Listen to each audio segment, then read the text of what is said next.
up, Derek Jeter? Good to see you, man. Good to see you guys, too. Pedro, it's not always good to see you, man, but it's good to see you now. Well, thank you so much. Mutual respect, Captain. I did not want to see you with someone on in a dangerous game. No. I will deal with A-Rod. I will deal with everybody else, but not you. I appreciate it. Good to see you guys. Good to see you, too. I tell you, I could talk all day with you two about Boston and facing each other, but we're going to focus in on Roberto, okay? You guys good with that? All right, let's talk about the Clemente Award. Derek, I talked about 2009. You won the award. You've won so many things. You sit in the Hall of Fame with Pedro, your partner here. Along the way, we win a lot of different awards as a baseball player. Where does the Clemente Award sit for you? You know what, H, I mean, I'll tell you what, it sits right there up at the top because it's not just about what you did on the field. You know, I think you go around and you ask everyone in the game about Roberto Clemente, the first thing that comes to mind is all the work that he did in the community. I mean, look, he tragically passed away giving relief aid, emergency aid, and the tragic accident. And it really is unfortunate, but I think then your mind goes to just what he stood for, not just his stats on the field and the fact that he's a Hall of Fame baseball player, but just how much giving back to the community meant to him. Well, DJ, I'm curious to know, you were always looked at someone that was the leader, the captain of the team. You were that person that everybody looked up to. But when you see Clemente and you see the clips and you see how he stood up for black players, Latino players, everything in general that he stood up for, how does that make you feel? And should Major League retire his number 21? Well, you know, look, I think the thing that stands out with Roberto, like I said, is just how much he gave back. I think, you know, what he stood for, what he represented. You know, he was playing for more than just the sport of baseball. He was playing for his country. He was playing for his people. He was playing for his community.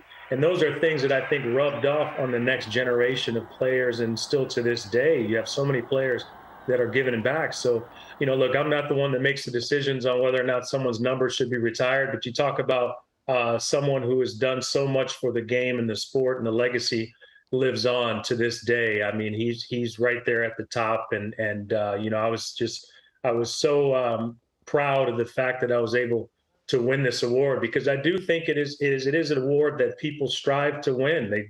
They strive to be considered for, because it's much more than just a game. Yeah, and the beauty of that statement, Derek, it affects every ball player. You don't have to hit 300 to win the Roberto Clemente Award. It's about community and everything else. You started your turn. You know what, H, let me add this, though, too. You don't have to hit 300 to give back to your community. You know, when you're playing the sport, you have the platform. And, you know, I was always taught at a young age, if you have the platform, you should give back. And you see so many players that are doing that in today's game. And I think a lot of that goes back to, you know, hearing about Roberto Clemente. And I was going to dive in with you. Let's go back to Kalamazoo, Michigan, 1996, when you started your Turn 2 Foundation. What was the emphasis behind that, and why did you do that? Because you hadn't been in the big leagues very long. Yeah, you know, I started in 1996 after my first year, H, and, you know, you made a trip out to Kalamazoo as well. You've been very supportive of our work that my family has done, and I appreciate that. Pedro, I know you do so much in the community down in the Dominican, and you really deserve a round of applause for that, and everyone needs to commend you for what you have done. You know, what we wanted to do, we wanted to motivate young people to turn away from alcohol and drugs and turn to healthy lifestyles, and we want kids to reach their full potential. And one of our signature programs that we have is our leadership program. And it's a 4-year leadership development program with high school kids in the New York area and the West Michigan area, obviously where I grew up. And we foster academic achievement, positive behavior, social change. We want to teach kids that their voices are powerful. They should learn to use them at a young age, so then when they're adults, they're a lot more comfortable using them. So the only way we've been able to have success as a foundation is all the support that we've gotten from the community. But I look at it as, you know, this is what you should be doing. It's part of your responsibility. Well, Derek, proud of you, young man. Coming a long ways, youngster.